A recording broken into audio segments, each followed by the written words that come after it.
Alright everyone, we're back for video 2 of 2 videos in the Pentax Spotmatic SP and SP1000 series, introducing the two cameras, which are actually the same exact camera under different names, in terms of their features and how to use them. The first video looked at all the camera's features, and now this video is going to take a look at how to use them.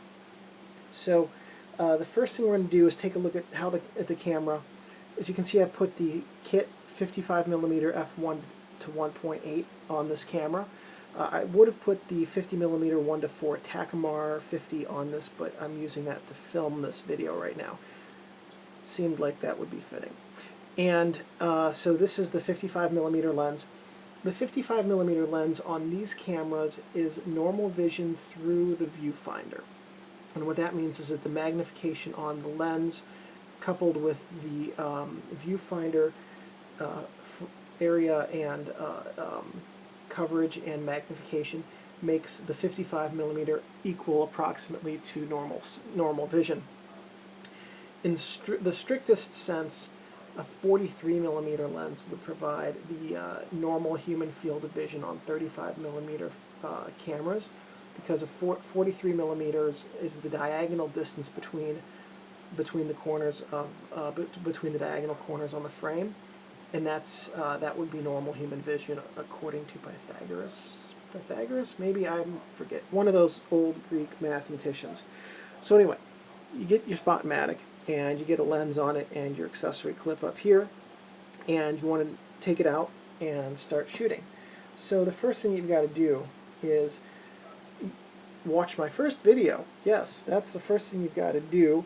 Then you've got to get some film. I have here an old roll of generic film that some lady kept in her garage for years and now doesn't do so well anymore. In fact, it's frankly ruined. But at any rate, that's why I use it for these videos. So you want to load the roll of film. It goes in here on this side.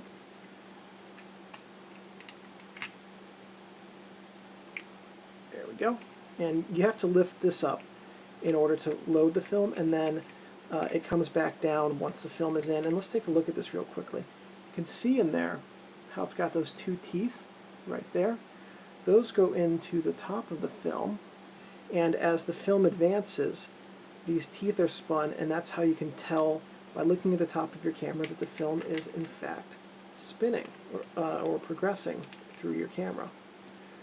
So I'm going to take a shutter, I'm going to actuate the shutter there so that I can extend this film, feed it through there, and it's ready to go.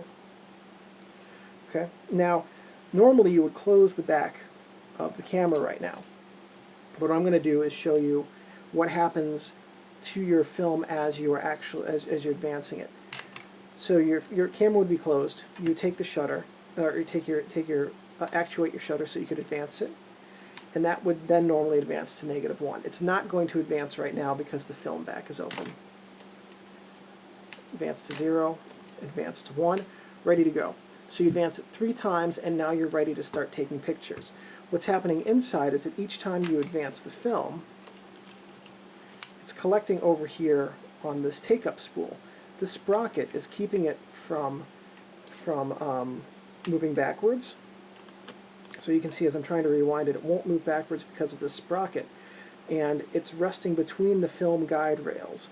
And you can see the film rail underneath the sprocket register marks there.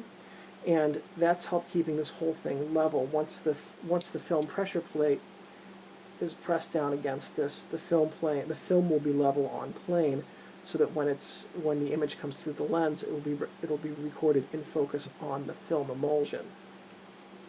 The emulsion is the light-sensitive part of the film that actually records the image. So that's how you would load your camera. Now that the camera's loaded, you can see that the orange cocked indicator's there. I'm going to advance this for fun, because this film's not ever going to get developed. So it doesn't matter how many times I overexpose it. At any rate, so we're going to take a look now at the camera interface. So you've got your camera in your hand. You can see here that, let's there we go, work on the focus. You can see here there's a little orange dot, and that tells me that this camera's, whoa, take a look at the line crank, it's going by itself, it's like poltergeist inside the camera. That tells you that this shutter is ready to fire, okay?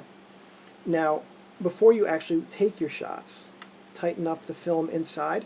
You want to make sure that this is tightened. Don't over tighten it to the point that you're scratching the emulsion, but tighten it up so that when you take a picture, it advances. And then when you take a picture and advance the film, there you go, you know that it's advancing inside the camera because this spins. Right. So the orange lever tells you, or the orange dot tells you that it's ready to go. This tells me that I'm about to take my third image, give or take. It's kind of in between some hatch marks in there, but anyway. The ASA, or what says ASA, that's the same as ISO. You definitely want to set that before you start taking pictures, because this is coupled to the light meter and helps with the shutter speed calculations. And we'll try, I don't want to promise, but we'll try to take a look inside the light meter later in this video. I haven't figured out whether or not that's going to work on this camera yet. Let's see. Then, oh, I already loaded this lens, but let's take a moment here, and I will show you how to mount and unmount lenses on this M42, on the M42 lens mount for this camera. So this camera was an M42 lens mount camera. And what that means is that it's a threaded mount, like the M39. It has a 42mm wide thread with a 1mm pitch, and it just screws into that. It's got a 45.46mm flange focal distance, which is the same as the Pentax K mount, and it makes adapting old M42 lenses to the Pentax K cameras very easy, though there's some functionality loss. So to mount this camera, or mount the lens to the camera, screw it in, give it a little, there we go, it's nice and tight. You can tell it's tight because the Pentax logo is vertical, but no, that's not, that just has to do with the lens cap. You can tell it's on correctly because it won't advance any further, and the orange dot that gives you a guide for what your aperture setting will be when you take the picture, that orange diamond is pointing upwards. That's how you know your lens is mounted correctly. Okay, so now you've got your film in the camera, you've got your lens, and you've got this really interesting film case right here that you want to take a picture of. That should hopefully provide enough contrast to do the job. And here's what I'm going to do. I'm going to switch lenses and pick this back up, and hopefully we'll have a better ability to look through the viewfinder, because I know I've gotten it to work on other cameras. I think I can. With this one, I just need a lens that allows me to do better close-ups. Okay, so I found a lens that lets us look through the light meter, and I actually, what I did was I chose that that film case because it's a light background, and I thought it would be easier to see the light meter needle with the light background, and I think it is. Yeah, kind of. Anyway, so that's what the light meter looks like, and you can see there are two vertical black bars, a plus at the top, a minus at the bottom. The plus and minus mean way overexposed and way underexposed. The vertical black bars mean avoid taking a picture in that area. Where, like for instance, you can see the somewhat horizontal needle. That tells me where the exposure is right now. Actually, that's the resting position because I'm not metering. Anyway, if your needle is lined up like it is right now, that means it's going to be an underexposed picture. Let's see if there's a battery in this camera. I think there is. There is. Okay. Let's see what I can do about fiddling with this. There we go. So you can see I flipped the switch on the front up. Okay. So here I'm going to show you what I'm going to do. A little bit out of focus. Sorry about that. Can I get this in focus? No, I'm sorry. I'm just screwing with you now. Okay. Flip that switch up. Find my focus again. There we go. There we go. Okay, flip this front up, and now I'm metering. Flipping that switch up means that I'm actively metering. So now I'm going to adjust shutter speeds. Adjusting it upwards means that I'm decreasing the exposure time, And so underexposing the image, rotating it the other way. Oh man, this is awful. I feel bad if you guys watching this at home. Okay, rotating it the other way. There we go. And that's an perfectly exposed image. But you can see the relationship between rotating the shutter speed dial and how it affects the light meter. That's not the only thing that affects the light meter. I'm going to adjust the aperture. Set it in. I'm going to adjust the aperture. There we go.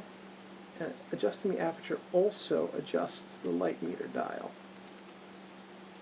And shutting the aperture down reduces, and you can see it's disappearing in there, and that's because as the aperture is getting darker, as the aperture shuts down, the viewfinder gets darker, and so there wasn't enough light coming through to illuminate the viewfinder through this lens that I'm using here, which is a 28mm lens. This is the lens that I normally use to film these videos.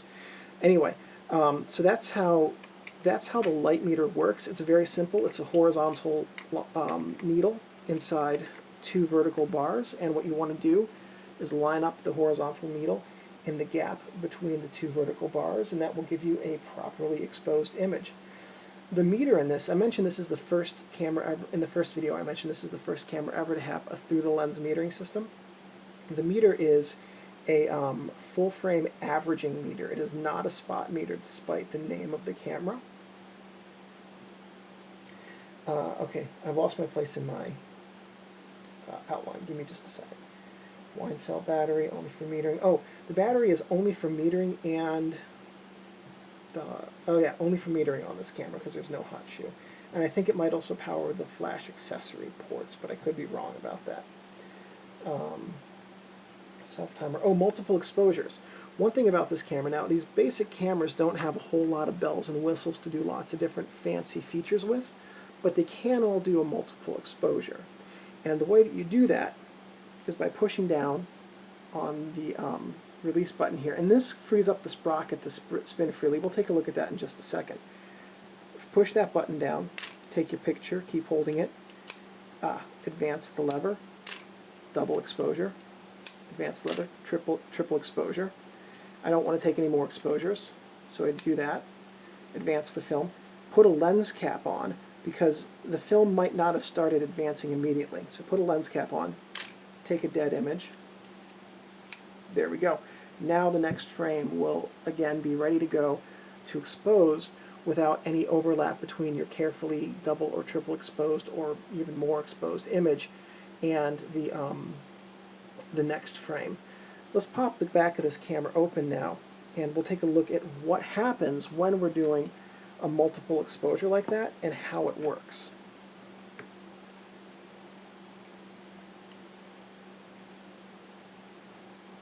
Come on, here we go.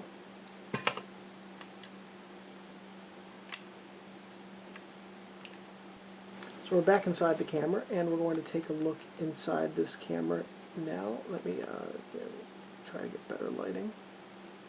I'm going to take a look inside this camera and see what's going on inside the camera when you make a double exposure. I'm going to take you step by step through how to make a double exposure as though you were actually taking a double exposure image at the same time that we see what's going on inside the camera.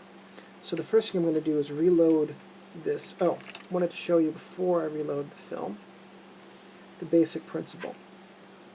So you take the step-by-step instructions are you take your picture in the normal fashion, like that. You tighten the film with the film knob, hold it down, push down the release button, advance the film lever, and then take your second picture. Now without film in place, the sprocket does not behave as it's going to in just a moment. So we're going to load the film. Get a bit of a trail up there. Okay. So, first thing we're going to do is take our picture in the normal way. This is how they word it in the instruction manual. It's kind of silly, but I also like it. Take the picture. Now we're going to flip the rewind crank out from the knob, tighten up the film, and hold this in place with my left hand for the next step. Push the film release button down, and advance the lever. Now we're good to take our next image. We can keep doing this as many times as we want to get multiple exposures.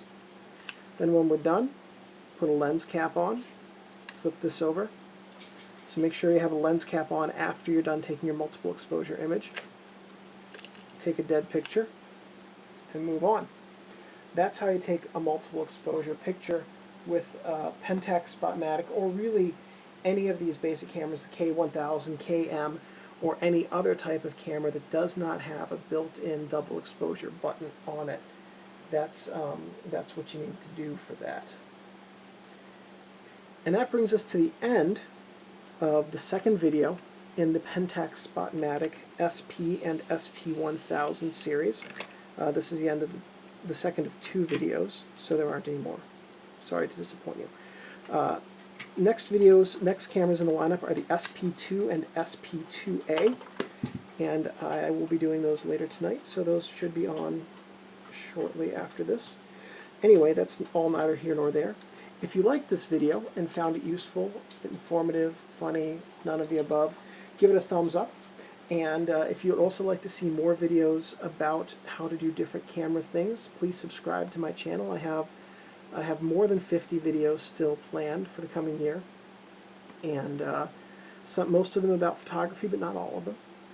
And also, if you have any comments, please provide them in the comments section. If you have any requests for videos, and if I have the technical knowledge and the equipment to do them, I'd be more than happy to. That's that. Thank you for watching.